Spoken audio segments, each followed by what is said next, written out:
যুগ্ম মুখ্য সমন্বয়ক, আমি তার পদটি ভুলে গিয়েছিলাম, তার পদটি হলো সিনিয়র যুগ্ম মুখ্য সমন্বয়ক আব্দুল হান্নান মাসুদ বলেছেন আমি একটা গাড়ি নিয়েছি। তিনি একটা গাড়ি নিয়েছেন। হ্যাঁ, নেওয়া কিন্তু কেনাও হতে পারে, আবার পাওয়াও হতে পারে। এই গাড়ি নিয়ে এর আগেও কথা বলেছি, বিভিন্ন সময় বিভিন্ন মিডিয়া নিউজ করেছে গাড়িটি কার। এই গাড়িটা একজন জামাতপন্থী ব্যবসায়ীর গাড়ি, এটা উনি আমাকে দিয়েছেন। আমি আসছি, উনি আমার হাতিয়ার মানুষ, আমার হাতিয়ার মানুষ চান আমি হাতিয়াতে যেন রাজনীতি করি। এখন আমার বাড়িতে বাইকে যাওয়া তো রিস্কি, এখন তো আগের মতো যাতায়াত করা সম্ভব না, বুঝলাম। জামাতপন্থী একজন ব্যবসায়ী, মানে একটা রাজনৈতিক দলের অনুসারী একজন ব্যবসায়ী, তিনি জামাত নেতাকে গাড়ি না দিয়ে আপনাকে কেন দিলেন? জামাতের তার দলীয় কোনো নেতাকে গাড়ি না দিয়ে আপনাকে কেন দিলেন? আপনি কি আলাদাভাবে তাকে কোনো চাপ দিয়েছেন, কিংবা আপনার মধ্য দিয়ে তিনি আলাদা কোনো সুবিধা নিয়েছেন? আপনারা জানেন বাংলাদেশে এই গিভ অ্যান্ড টেক রাজনীতিতে এই গিভ অ্যান্ড টেক গুলো কেন হয়?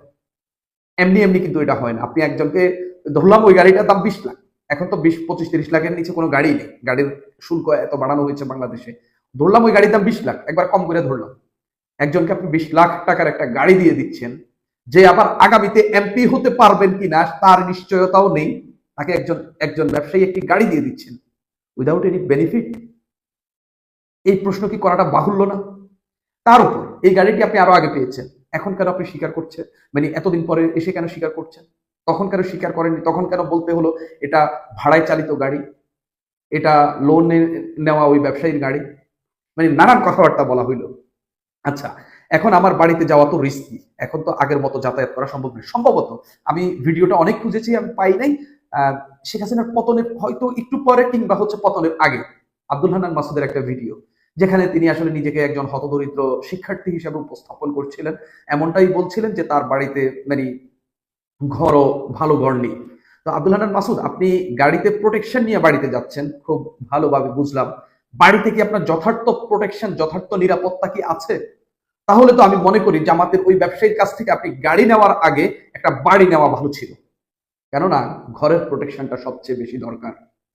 আপনি দ্বীপ দ্বীপ এলাকার মানুষ, হাতিয়া উপজেলার মানুষ, সেখানে প্রোটেকশন খুবই জরুরি। একটা ভালো ঘর, শক্ত ঘর, ভালো দরজার ঘর, মানে অন্তত যাতে মানে যেহেতু আপনি এখন নেতা হয়ে উঠেছেন এবং আপনার পক্ষ বিপক্ষ রয়েছে, সেই ক্ষেত্রে আপনার একটা সুরক্ষিত ঘর থাকা খুবই জরুরি। তো আপনি গাড়ি নেওয়ার চেয়ে ঘরটা নেওয়া জরুরি। আপনি চাইলে নোয়াখালী, ঢাকা থেকে নোয়াখালীর অনেক বাস রয়েছে, সেই বাসে করেও আপনি কিন্তু নোয়াখালী আসতে পারেন। সবচেয়ে বড় কথা, হাতিয়ার যে আপনার হাতিয়া বাজার বাজার থেকে মানে হাতিয়ার হচ্ছে হাতিয়া হাতিয়া উপজেলাটাকে একটা নদী মানে দুভাগ করে রেখেছে মেঘনা। তো আপনি এ পাশ থেকে ওই পাশে যাইতে হইলে আপনাকে কিন্তু ট্রলারে বা লঞ্চে যাইতে হয়। সেই ক্ষেত্রে আপনার নিরাপত্তাটা দেয় কে? তখন তো আপনি গণপরিবহনে করে যাচ্ছেন।